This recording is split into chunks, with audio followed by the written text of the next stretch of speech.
STEAM is science, technology, engineering, art, and math combined together to really explore all the different avenues and careers that are available to students. The STEAM curriculum has a lot of hands-on elements to it. Whether you're in kindergarten and the students are investigating the three little pigs and the structure and building of the materials, or you're in 5th grade and you're building a robot and seeing how the pieces work together, can you follow a plan and actually create a finished product that you follow the design process through. And in STEAM, we follow a curriculum from the company called Project Lead the Way. In those modules, we get about 2 modules done per year per grade, and each module will focus on different STEAM topics such as engineering, computer science. There's always math and science in there. There's some arts, language arts, and visual arts are included in that, as well as technology and mathematics.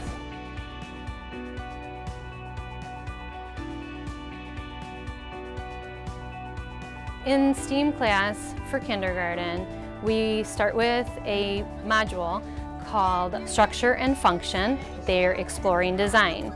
So these are brand new words to them, and so what we do is we have all sorts of different activities that the kindergartners will go through based on fairy tales, so that's something that they're familiar with. So we pull in language arts and we read different fairy tales to them, and then those characters have problems, and we try to solve the problems using different materials. And so their main goal, their main problem is to come up with a paintbrush that has never been created before. And throughout these fairy tales, they'll examine different materials that they might use in their paintbrush. Along the way, they get to use all sorts of different materials. Some materials have a great structure and function to use in a paintbrush, and other ones they learn are not good for that function. It was fun creating my paintbrush, and I kind of liked the stuff we used. I used kind of like these fluff balls and like a long stick. Another unit that we do is called Animals and Algorithms.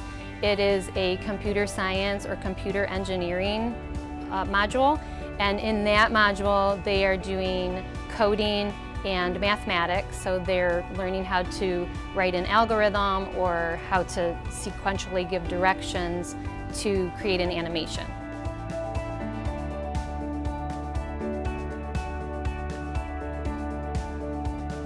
So 1st grade students are learning about the relationship between structure and function, and how structure is different than function. So they hear this story about Angelina, and she falls and breaks her arm. They learn about the human body, and they go through different experiments to learn about it, different parts and the different structures and each function of the body. There was a brain and the heart, and we also had to put together bones on a black paper, like they were the cardboard pieces of bones, and on the hand, like it was formed to make a hand, we had to put them together. So then the students follow the design process from start to finish. They learn how to research the different parts of the body, what kind of functions they do, record all this information in their launch logs, and then come up with a plan to help Angelina solve her problem of having a broken arm and how to heal it. We did make a cast, and we had all these supplies to make a cast on one of our friends, and I made the cast, and we had to see if it was water resistant, and also we had to see if it was strong enough to hold like her bones together until it was healed. After the human body structure and function unit, then they move on to coding, where students are doing some hands-on activities, and then they move to using Scratch Junior on an iPad. So they're figuring out step-by-step ways to solve a problem, which again they're using the engineering design process. And so students have to come up with a story, and they have to figure out how to code that using the app.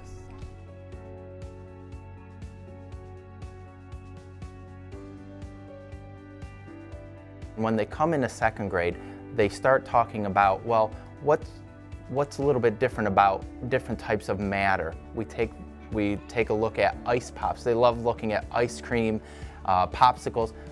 They're frozen, they think they're going to eat them right away. And then we say, okay, well, what's going to happen over time? Why are they melting? What are they changing? And so that they take that information, we test out insulators and conductors. We use thermometers to measure the temperature of different objects. Then, as the kids move on through the process, they end up building their own cooler to keep a popsicle frozen as they follow the story through a lesson. And they just love using whatever materials are on hand to create their own cooler. Will it work? Won't it work? We test it out, see how much liquid is in the ice pop when we're done, measure that. We use like cardboard boxes and foam and styrofoam and bubble wrap and things like that to make it, which was really fun.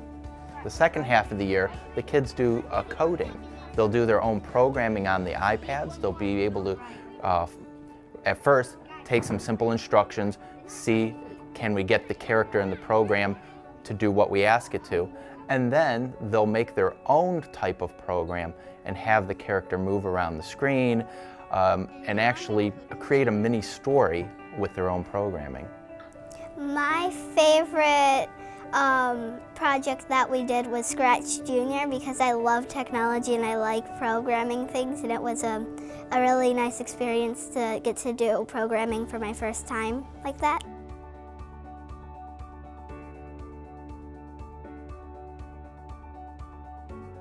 So the focus in third grade is forces and interactions for their module for the first semester, and then coding, programming in the second semester. So in the first semester, forces and interactions have to do with simple machines. We are really helping the kids really experiment and see how simple machines can make work easier. We start out with a story of Milo, Susie, and Angelina going to a zoo with their class, and they come upon an exhibit where a tiger is stuck in a moat, and they realize it shouldn't be there. They bring in the engineering design process. So, hey, maybe we can design a machine that can actually rescue this tiger. And that's where we bring them in. So, okay, what would be your idea? My favorite part of STEAM class is like building, because I love to build a lot. It's fun building compound machines. I think we made like 3. Well, we had 3 compound machines, and then we would like build it together. For like, Miss Malnowski had a toy tiger, and we would just pretend it was a real tiger, and then we would make a compound machine to get the tiger.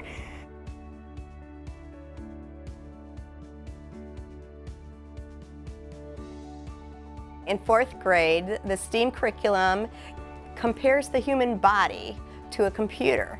We have the input that comes in our senses, like a computer has input. We have the central processing unit, which is our brain, and then we have output, which is our speech and communication. They start with a story. Milo falls off his skateboard and has had a concussion, and tells the kids in the story about what it felt like. And we talk about your brain in terms of what a concussion would do to slow you down. And so we want to make a reaction test on an app called Tinker. This one project we did, we got clay, and we had to like label the parts of the brain using like color coordinate, like different things.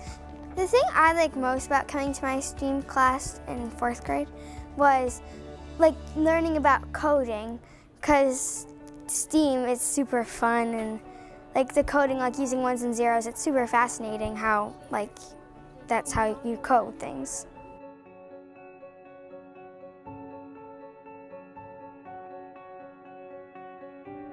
Fifth grade, the students are presented a story with Milo, Angelina, and Susie, and the teacher is requiring them to do some research on robots.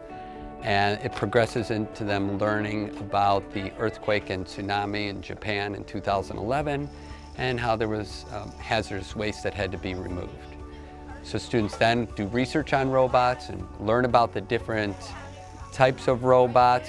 From there we progress then into building our test bed and learning about how the LED sensors work, which way the wheels will spin when you're pressing the controller forward or backwards. Once they have that knowledge, they're now able to build their robot. When the robot's built, and that's where they're faced with the challenge to remove 3 hazardous waste materials within a certain time limit. As we progress, then we learn about coding the robot or programming, and the robot has to move autonomously to remove 3 blocks in a certain time period. The most exciting part is they're super excited about it and they want to dive in right away. We first started off with one that was really small, which the block was too big for. We found the perfect one and we were just all really happy because we finally got it, because it took us multiple weeks to do. We coded. We coded which way to move our robots.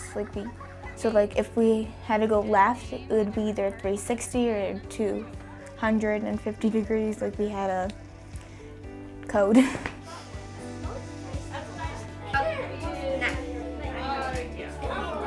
We're finding a higher need for engineers. We want both male and female to get these experience at younger ages. It helps build their confidence, and then they can deepen their knowledge as they're going through the different grade levels. So students are doing a lot of independent work, but mostly a lot of collaboration and cooperation with each other. So they're learning how to communicate their ideas with other people and then try to solve problems and accept other people's answers and not just go with their own ideas. Basically, it's life skills, learning to work in a group, learning to cooperate, learning to take a responsibility that they didn't really want and go with it. I love it when a group just gets cohesive and they work together. It's great.